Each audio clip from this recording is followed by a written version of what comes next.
Happy Monday, everybody. My name is Brandon Rosa, and welcome to episode 150. That's right, 150 straight weeks of the Xbox and 10 podcast.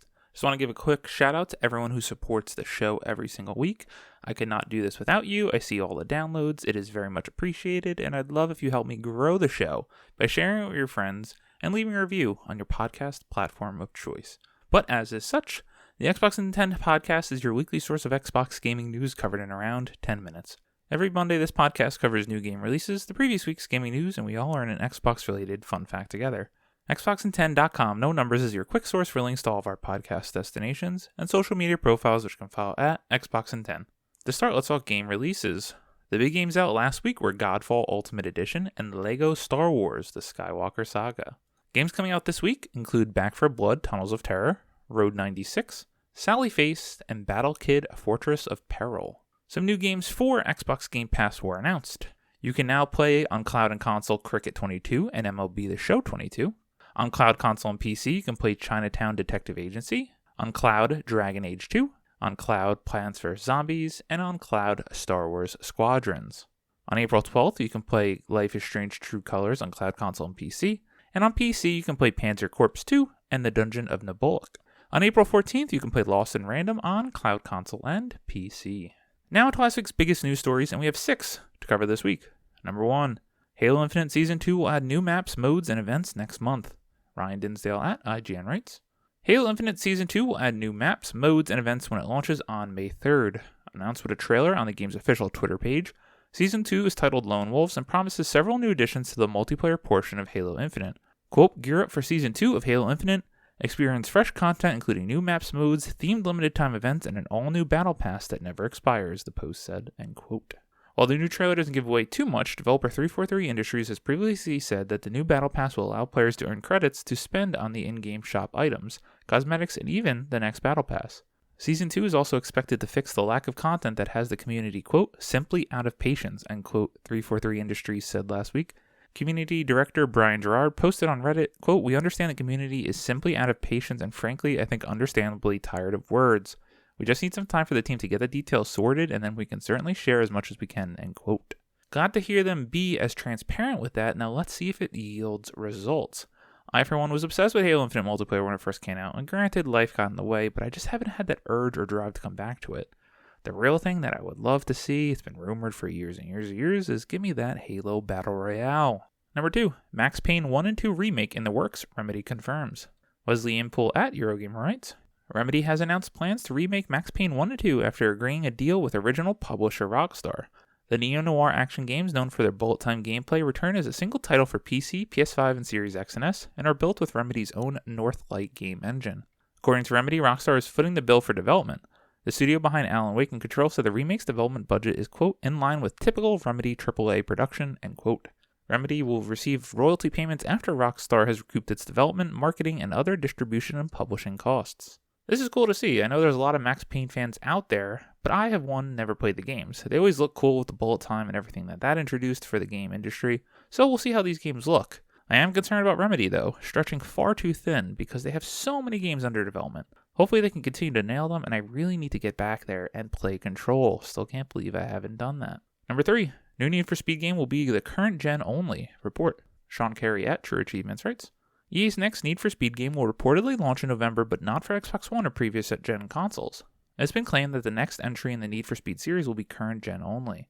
The rumor comes from VentureBeat's Jeff Grubb, who recently said on his Giant Bomb Grubstack show, thanks to VGC, that EA's delayed Need for Speed title will now launch later this year. Quote, Need for Speed is still coming this year. That's true. That game should be coming in November, and quote, Grubb said, quote, if you're a Need for Speed fan who has bought a next-gen console, here's some news. It's next-gen only. They are shifting to next-gen only, end quote.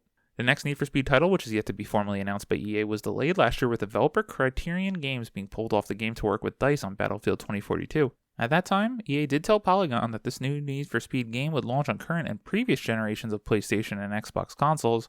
If what Greb is saying now is true, then it appears EA's plans have shifted into a different gear. This is cool. I want to see more companies focusing on the next-gen hardware. I know that's easy to say as a privileged position who owns a PS5 and a Series X, but I want to see what these machines can do. I want to give the developers most of the tools that they've wanted for years, such as the SSD and more power, to truly see these games shine.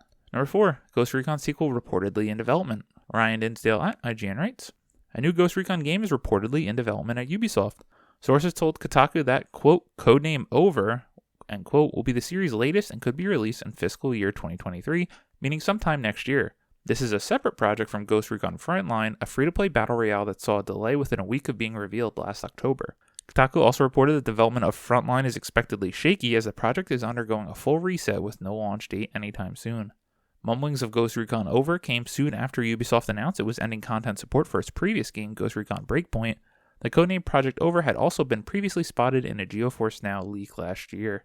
Having launched in October of 2019, Breakpoint wasn't wonderfully received, but had more than 2 years of continuous support from Ubisoft before its final piece of new content was released last November.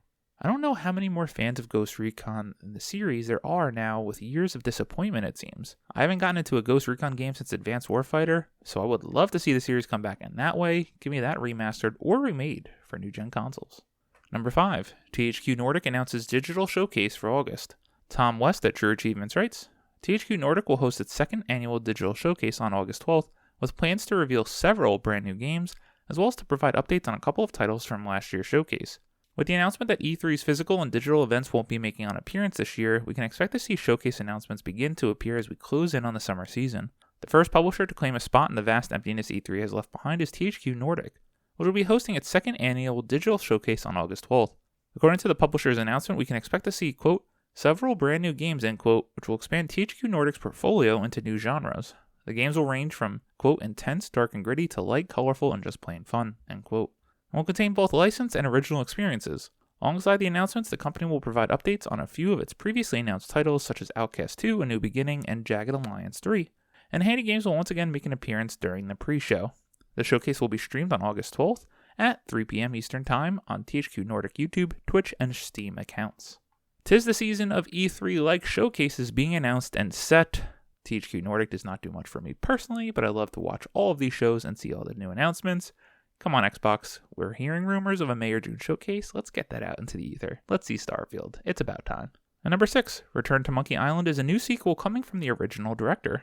Joe Screbbles at IGN writes, Return to Monkey Island is a sequel to the legendary point-and-click series coming in 2022 from original writer-director Ron Gilbert. Designed as a follow-up to the first 2 games, The Secret of Monkey Island and Monkey Island 2, LeChuck's Revenge, the new game is being published by Developer Digital in collaboration with Lucasfilm Games. It also brings back original co-writer Dave Grossman and LucasArts composers Michael Land, Michael McConnell, and Clint Bajikinen. Fellow co-creator Tim Schafer, who runs Microsoft's Double Fine, does not return.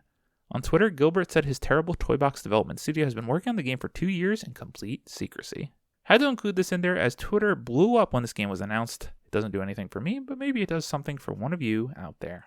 As always, we end our show with a fun fact about Xbox, and leading off with the Halo Season 2 announcement, let's do a Halo fun fact. Credit to GameSpot.com. Did you know, as of 3 years ago, there were 11 million Halo books out there? Sure, Halo is a video game franchise, but it makes for good reading too. More than 11 million copies of Halo books, comics, and strategy guides have been sold worldwide. It would be crazy to know the number now here in April of 2022, but it is no secret that Halo is huge everywhere across many parts of media. Thank you all for listening to the 150th episode of the Xbox in 10 podcast, your weekly source of Xbox gaming news covered in and around 10 minutes. If you like the show, please subscribe on your favorite podcast service, share with your friends, leave a review, and follow on all social media at Xbox in 10. This past week, I did carve out some time to start LEGO Star Wars The Skywalker Saga. I have not played a LEGO game since the original PS2 and Xbox with the original trilogy, LEGO Star Wars. So I played about an hour, and I'm really enjoying it so far. Currently in a big Star Wars kick. I'm going back through Clone Wars, then Rebels, so this is a perfect marriage of everything I like right now. And as a final little tidbit, if for people who have stayed through the end of the show, since it's the 150th episode, let's do something special that maybe I should have done for some of the other special episode milestones. For the first person I don't know who reaches out on Twitter and tweets at the Xbox in 10 podcast, you will receive a $25 Microsoft Xbox gift card from me personally. Cheers to you, and thank you for your support. My name is Brandon Rosa. You can follow me on Xbox at Barosa93. Hope you all have a great week. Stay safe and keep on gaming.